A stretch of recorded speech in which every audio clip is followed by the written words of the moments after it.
नमस्कार बंधुरा आपनादेर स्वागतम जानाई आपनादेर प्रिय बेंगल भिलेज ट्रैक्टर यूट्यूब चैनेले। ट्रैक्टर सम्बन्धे এই ধরনের আরও ভিডিও পেতে বিনামূল্যে লাল রঙের সাবস্ক্রাইব লেখাটি প্রেস করে পাশে থাকা ঘন্টাটি অবশ্যই বাজিয়ে দিয়ে যাবেন। চলুন ভিডিওটি শুরু করা যাক। এই ভিডিওটি শুরু করার আগে কয়েকটি কথা আপনাদেরকে বলতে চাই। সকল ট্র্যাক্টর লাভার বন্ধুরা যারা আমার ভিডিও দেখেন তাদেরকে অসংখ্য ধন্যবাদ।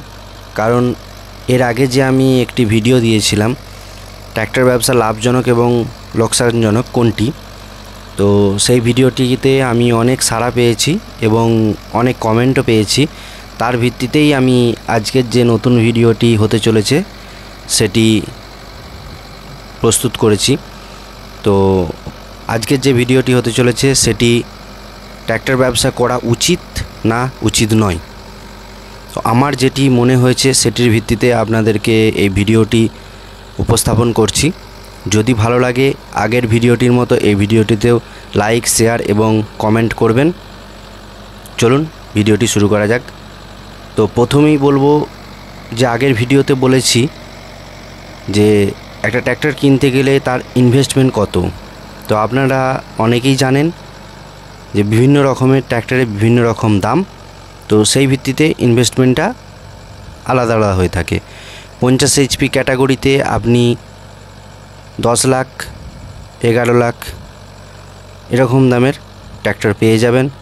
তার উপরে রোটার এবং ট্রলি এবং যেটা কাল্টিভেটার বা টানা ফাল আমরা বলে থাকি, বিভিন্ন রকমের দাম এর উপর আসবে।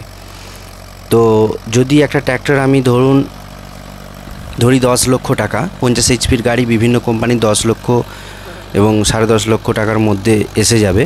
এবং অনেক গাড়ি 50 HP যেমন 5210 এই গাড়িটিকে জন ডিয়ারের 50 HP বলা হয়, কিন্তু ওটা বড় গাড়ি, ওর দাম বেশি। আবার কুবেটার MU 5502 এই গাড়িটিও 50 HP গাড়ি বলে বিক্রি করা হয়, কিন্তু ওটা বড় গাড়ি, তো এই গাড়ির দাম বেশি।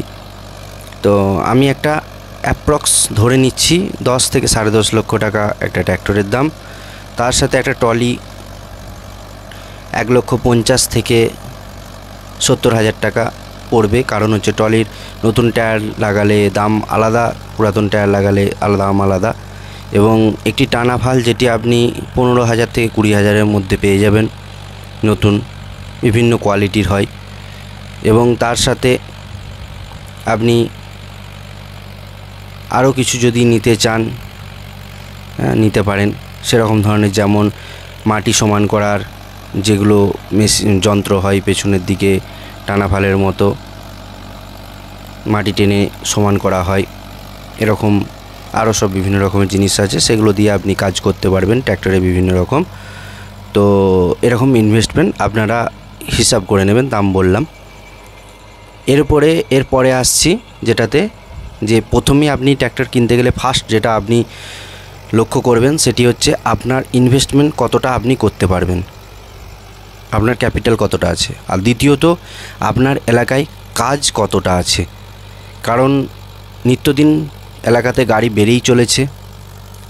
কারণ আমি নিজেও দেখতে পাচ্ছি যে প্রতি বছরই 1, 2, 3টে করে প্রত্যেক গ্রামে গাড়ি ঢুকছে। তো সেই হিসাবে আপনার এলাকায় কতটা কাজ আছে, কত ঘন্টা কাজ আপনি করতে পারবেন, তার ভিত্তিতে আপনি গাড়িটি কেনার চিন্তা ভাবনা করবেন। অন্তত 150 ঘন্টা, যেন 10-20 ঘন্টা এদিক ওদিক হতে পারে, কম হতেও পারে, অন্তত 150 ঘন্টা যেন আপনি আলুতে বা বর্ষাতে কাজ করতে পারেন। কারণ আলুই যদি 150 ঘন্টা কাজ করেন, সেই কাজটা আপনি বর্ষাতে 150 ঘন্টা নাও হতে পারে, কম হবে একটু। তো সেই হিসাবে আপনি যেন কাজটা করতে পারেন। আর যদি আপনি 100 ঘন্টার নিচে কাজ করেন, তো আমার পার্সোনাল মত গাড়ি না কেনাই ভালো। কারণ যে গাড়ির দাম এবং যা খরচা, সেই হিসাবে ওই টাকা তুলতে আপনি হিমশিম খেয়ে যাবেন। আর একটা জিনিস, যে গাড়ি আপনি নিজে চালাবেন না ড্রাইভার দিয়ে চালাবেন।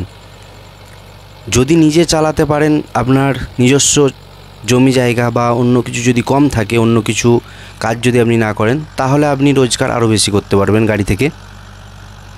আর যদি আপনি পুরোটাই ড্রাইভার এবং হেল্পার দিয়ে গাড়ি চালান, সেক্ষেত্রে আপনার লাভ অনেকটাই কম হবে এবং কাজ মেনটেন করাটা আপনার হেল্পার এবং ড্রাইভারের উপর নির্ভর করবে তারা কতটা কাজ করে দিতে পারছে আপনাকে। এই কয়েকটা জিনিস আপনাকে প্রথমেই চিন্তা ভাবনা করতে হবে। আর যেটা বললাম যে টাকা, আপনি কত টাকা ইনভেস্ট করতে পারছেন। একটা গাড়ি রোটার টানাফাল সব মিলিয়ে প্রায় না করে আপনি তো বললাম যে 10.5 লক্ষ টাকা 1.5 লক্ষ টাকারটা লাগবে আপনার ট্রলি, 12 লক্ষ টাকা হয়েই গেল। এবারে আরও কিছু খরচা আছে, হ্যাঁ, টুকটাক ধরুন যেমন টানাফাল বললাম বা এইসব জিনিসগুলো যদি আপনি কেনেন আরও এদিক সেদিক করে খরচা আছে। তাছাড়াও আপনি প্রথম সিজনেই যে তেল কিনবেন সেটা আপনি পাবেন না চাষিদের কাছ থেকে, বা ড্রাইভারকে কিছু দিতে হবে অ্যাডভান্স, হেল্পার, এগুলো খরচা আছে। তো এইভাবে আপনাকে হিসাব করে নিতে হবে নিজেকে। আপনার পারিপার্শ্বিক যে গাড়ি চলছে তাদের কাছ থেকে একটু হেল্প নিতে পারেন, কারণ তারা হেল্প করবে না, আপনি নতুন গাড়ি কিনতে গেলে হেল্প করবে না। তো যদি কোনো চেনা জানা কোনো ট্র্যাক্টর মালিক থাকে সেখান থেকে আপনি তাদের কাছ থেকে একটু পরামর্শ নিতে পারেন। আর একটা জিনিস যেটা বলবো যে আপনার এলাকার লোকজন কেমন, যদি বড় চাষি হয় বা ছোট চাষি হোক, তাদের টাকা দেওয়ার মানসিকতাটা কেমন। কিছু কিছু এলাকায় থাকে যে ক্যাশ পয়সায় চাষ হয়, অনেক জায়গাতেই থাকে যে ক্যাশ পয়সা দেয় না। সেক্ষেত্রে আমি বলবো যে যদি ক্যাশ পয়সায় আপনি কাজ করেন তাহলে আপনার নিজের উপর প্রেশারটা কম পড়বে, কারণ নিজের টাকা ইনভেস্ট কম করতে হবে। আর যখনই দেখবেন টাকা প্রচুর পড়ে থাকছে তখন আপনি নিজের চাপ পড়বে, কিস্তি দেওয়ার ক্ষেত্রেও চাপ পড়বে, পরের সিজনে চালানোর ক্ষেত্রেও চাপ পড়বে। এবং এই চাপ পড়ার পরে দেখবেন আপনি পরের সিজনে লোকজনের সাথে আপনার সম্পর্কও খারাপ হচ্ছে, কারণ আপনি বারবার টাকা চাইবেন, আপনি কিস্তি দিতে পারবেন না তখন টাকা চাইবেন, বা কিস্তিতে যা হোক করে নিজে মেটালেন, তারপরে পরের সিজনে গাড়ি চালাতে হবে, তেল তুলতে হবে, ড্রাইভারকে পেমেন্ট করতে হবে, এসব নিয়ে আপনার মাথায় চাপ থাকবে। তাহলে আপনি লোককে টাকা চাইবেন বারবার, তো আপনার সাথে দেখবেন তাদের যে আগের যে মধুর সম্পর্ক ছিল সেটা ধীরে ধীরে নষ্ট হচ্ছে। তো আমি বলবো যদি আপনার এলাকায় কাজ বেশি থাকে এবং এলাকার মানুষ যদি ভালো হয়, সেক্ষেত্রে আপনি এই 2025 সালে গাড়ি কেনার চিন্তাভাবনা করবেন। আর যদি দেখেন যে আপনার এলাকায় কাজ কম এবং রেটও খুব কাটাকাটি হচ্ছে, সেক্ষেত্রে গাড়ি কেনার চিন্তাভাবনাতে না যায় ভালো।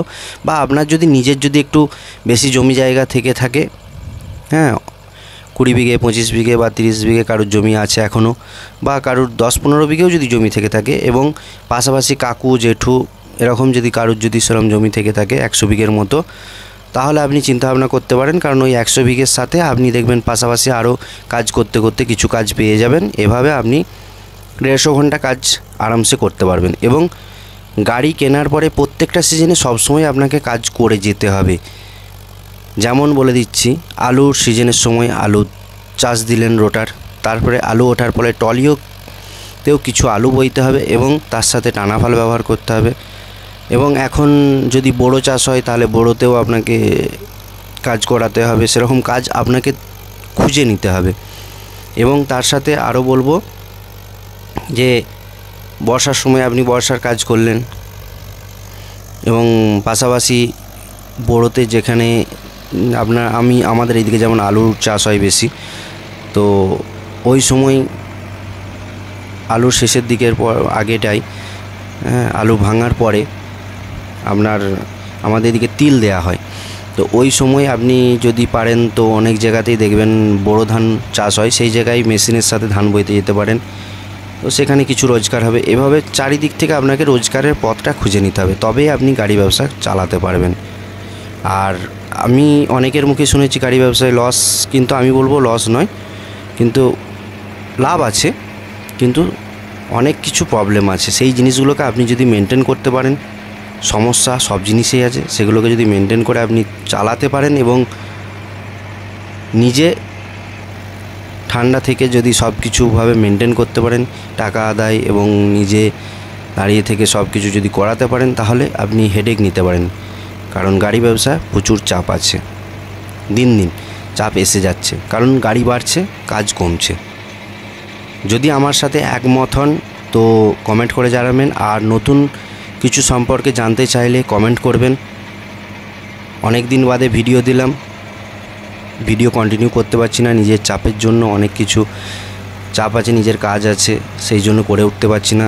চেষ্টা করছি যাতে আবার কন্টিনিউ করতে পারি, আগে যেমন কন্টিনিউ করতাম।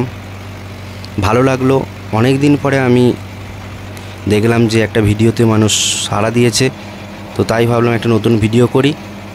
আমি এরপরে আরও চেষ্টা করব নতুন ভিডিও আনার। কমেন্টে অনেক সম্পর্কে টপিক নিয়ে আলোচনা করার মতো ইচ্ছা আছে, যদি সময় পাই আলোচনা করব। যদি কোনো ভুল ত্রুটি হয়ে থাকে ক্ষমা করবেন। ধন্যবাদ, ভালো থাকবেন, সকলের দিন শুভ হোক।